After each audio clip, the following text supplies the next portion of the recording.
34 survey number అయితే ఇది ఖాతా నంబర్ లేదంటున్నాడు. ఓకే, సర్వే నెంబర్కి ఖాతా నెంబర్ లేదని చెప్తున్నారా? లేదని చెప్తున్నాడు. ఏంటి ఆయన గోవింద దగ్గర వాళ్ళే ఆయన గోవింద ఇచ్చేటోళ్ళు ఆడు చెప్పినారు సార్. ఎవరు ఇచ్చేటోళ్ళు ఆడు చెప్పినారు సార్. ఎవరు? మీ ఈ ఊరే కదా? ఈ ఊరే సార్. కొత్త పరిచయం. మైక్ ఇవ్వండి. ఆయన మైక్ ఇవ్వండి. నువ్వు మైక్ లో మాట్లాడా? ఏం చెప్పారు? అగ్రికల్చర్ వాళ్ళు చెప్పినాడని చెప్తున్నారు సార్. అగ్రికల్చర్ వాళ్ళు చెప్పడం కాదయ్యా, నువ్వు వచ్చి నడుగు రికార్డు రాంగ్ అడ్రస్లు అడిగితే ఎట్లా? నువ్వు ఎవరిని అడగాలి? మీ ఊర్లో మన పంచాయతీరాజ్లో ఉండే రెవెన్యూ ఆఫీస్ అని అడగాలి తప్ప నువ్వే అగ్రికల్చర్ ఆఫీస్ అని అడిగితే వాళ్ళు ఎట్టిస్తారు నీకు పట్టా? ఆయన అన్నాడు సార్, అడిగితే ఇన్ని ఇస్తానని చెప్పినాడు. నిన్న అడిగినా సార్ ఇస్తానని చెప్పినాడు. ఇస్తానన్నాడు. ఓకే, ఇప్పుడు ఏంటంటే వాట్ ఇస్ ది ప్రాబ్లం? ఎందుకు ఈ లిస్ట్ లో రాలేదు? ఇస్తానని చెప్పినాడు, నిన్న అడిగినా సార్. అది వచ్చేసి సర్వీస్ ఇనాం సార్. అనేది సర్వీస్ ఇనాం కాబట్టి అనేది చూపించడం లేదు అగ్రికల్చరల్ దాంట్లో. మీ భూమి దాంట్లో అయితే చూపిస్తుంది సార్. సర్వీస్ ఇనాంలో కూడా ఆయనకు పట్టా, ఆయనకు రైట్ ఉంది కదా సార్. సర్వీస్ ఇనాంలో వచ్చినప్పుడు సార్ ఆయన పట్టా ఆయన పేరుతో ఉన్నప్పుడు అగ్రికల్చర్కి ఏం సంబంధం? నో అనడానికి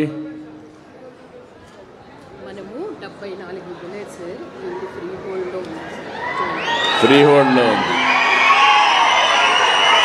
ఫ్రీ హోల్డ్లో ఉన్నప్పుడు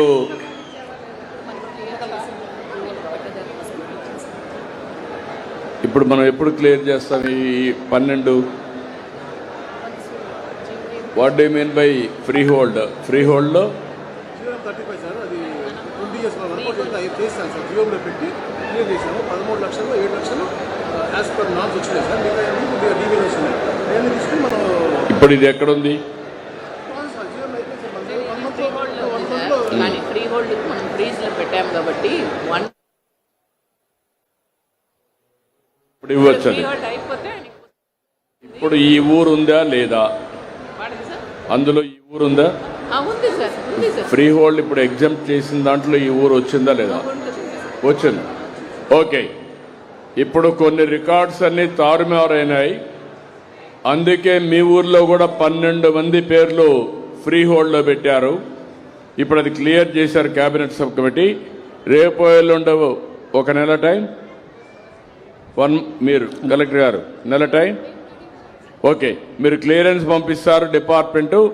కలెక్టర్ ఈ నెలలోనే ప్రింట్ చేసి మీ అందరి పుస్తకాలు మీకు ఇచ్చే బాధ్యత తీసుకుని ఈ 12 మందికి కూడా అయిపోతాయి. ఈ మంత్రాన్ని ఇస్తారు.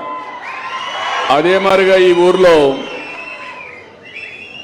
మ్యుటేషన్స్ ఎవరైతే ఉన్నారో మీకు మ్యుటేషన్స్ని చేసుకోవాలి. అది చేసుకోవడంలో ఇంకా చేసుకోలేదు. వీళ్ళే చేసుకోవాలని ఎట్లది ప్రొసీజర్?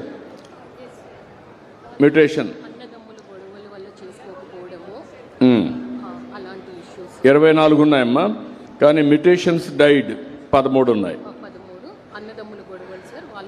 ఇక్కడ ఈ ఊర్లో మీరు చూస్తే 13 మంది మీ పెద్దలు చనిపోయినప్పుడు మీ పేరుతో రికార్డు మార్చుకోవాలి. ఒకప్పుడు దీనికి కూడా ఎక్కువ డబ్బులుంటే మొన్న ఎంతమ్మా 1000 రూపాయలు. ఇప్పుడు 10 లక్షల రూపాయల కంటే ఆస్తి తక్కువ ఉంటే 100 రూపాయలు కట్టేస్తే ఆటోమేటిక్గా మీకు మ్యుటేషన్ ఇచ్చేస్తారు.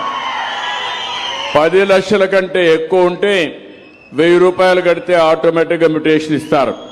కాబట్టి మీ తండ్రి కానీ మీ పూర్వీకులు ఎవరైనా చనిపోయింటే అలాంటి వాళ్ళు 12 మంది ఉన్నారు ఈ ఊర్లో.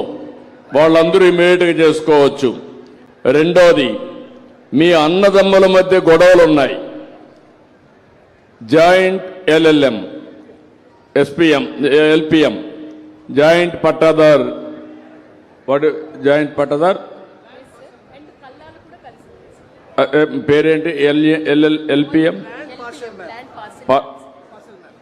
Okay, land parcel map. ఇప్పుడు మీకు రాను మీ పూర్వీకులకి మీకు వచ్చే ల్యాండు, మీ అన్నదమ్ముల మధ్యలో ఉండే తగరాదులు, దీనివల్ల కూడా ఇది అవుతున్నాయి. అలాంటివి ఇక్కడ చూస్తే దగ్గర 24 ఉన్నాయి. ఆ 24 మీరు కూర్చొని గొడవలు పడద్దండి. గొడవలు పడి లేనిపోని కోర్టు పోవద్దండి. ఒక అర్ధ సెంటు అటు ఇటు అయినా అన్నదమ్ముల మధ్య గొడవ పడితే కడాన నష్టపోయేది మీరే, వేరే వాళ్ళు నష్టపోరు. దానివల్ల మీరు పోలీస్ స్టేషన్ పోవడం, కక్ష పెంచుకోవడం, ఆ ఇంట్లో కోడి మా ఇంటికి వచ్చింది, లేకుంటే ఆ ఇంట్లో కాకి మా ఇంటి మీద వాలింది అని అక్కడి నుంచి ఇంక గొడవలు పెట్టుకోవడం, గొడవలు పెట్టుకుంటే పోలీస్ స్టేషన్ పోవడం, పోలీసు వాళ్ళు మిమ్మల్ని నీచంగా చూడడం, తక్కువగా చూడడం, అదే మరి అదైనా కోర్టుకు పోవడం. కొన్ని రోజుల తర్వాత మీరు కోర్టు పక్షిగా తయారైపోతారు. కోర్టుకు పోకపోతే మీకు నిద్ర రాదు, ఆ పరిస్థితి వస్తారు. మీరు ఆనందంగా ఉండాలి, సమస్య పరిష్కారం చేసుకోవాలి. అత్యంత ఆశ వద్దు. మీరు అన్నదమ్ములే, అన్నదమ్ముల్లో కూడా గొడవలు పెట్టుకోవడం మంచి పద్ధతి కాదు. ఒక తల్లి తండ్రికి పుట్టిన బిడ్డలు మనం ఎక్కడికక్కడ అడ్జస్ట్ చేసుకోవడం మన బాధ్యత. ఒకవేళ ఎవరైనా ఎక్కించినా మీరు ఎక్కద్దండి. అనవసరంగా లేనిపోని గొడవలు పెట్టుకోవద్దండి. పెట్టుకుంటే నష్టపోతాం. దయచేసి ఇది కూడా మీరు చేసుకోవాల్సిన అవసరం ఉంది. సబ్ డివిజన్ అంతా ఫ్రీగా ఇస్తున్నాం. మీ పేరుతో ఉంటే మీరు ఎక్కడికి పోయినా ఆ భూమి మీ పేరుతో ఉంటుంది, ఎల్ఎల్ఎం కింద. అప్పుడు ఈజీగా మీకు లోన్ ఇవ్వడానికి ఆటోమేటిక్గా ఇస్తారు. మీకు లీగల్లో డాక్యుమెంట్ అవుతుంది. ఎక్కడికి తిరిగే పరిస్థితి ఉండదు. దయచేసి అర్థం చేసుకోవాలి. ఇంకో పక్క మ్యూటేషన్స్ ఫర్ ట్రాన్సాక్షన్స్ ఒక 4, అంటే మీరు అమ్మినాక కొన్నారు, అలాంటి వాళ్ళు ఒక 4 ఉన్నారు. వాళ్ళు కూడా ఇమ్మీడియట్గా మ్యూటేషన్ చేసేసుకుంటే మీకు వస్తాయి. అదే మరి కరెక్షన్స్ ఇంకొక 2 చేయాలి. ఇవన్నీ కూడా 74 ఉన్నాయి. 594 ఎకరాలు ఈ గ్రామంలో ఇంకా పట్టాలు ఇవ్వాల్సినవి ఉన్నాయి. అవన్నీ కూడా 1-2 నెలలు టైం. అంటే ఇప్పుడు మా చేతల్లో ఉంటే మేము చేసేస్తాం, మీ చేతల్లో ఉన్నాయి. మీరు కొట్టుకుంటే మీ పంచాయతీ పరిష్కారం అయ్యే వరకు మేము మీకు పట్టా ఇవ్వలేము. లేకపోతే మీ తండ్రి చనిపోతే అది మీరు రాసుకోవాలి. దానికి నేను ఇమ్మీడియట్గా ఇస్తాం. 100 రూపాయలు 10 లక్షల కంటే తక్కువకి, 10 లక్షల కంటే ఎక్కువ ఆస్తుంటే 1000 రూపాయలు మీరు కట్టేస్తే ఆటోమేటిక్గా మీ పేరుతో రికార్డ్ అవుతుంది. పట్టాదారు పాస్ పుస్తకాలు వస్తాయి. క్లారిటీ వచ్చింది అందరికీ? అర్థమైందా? అర్థమైందంటే జైలు పైకెత్తండి. ఓకే.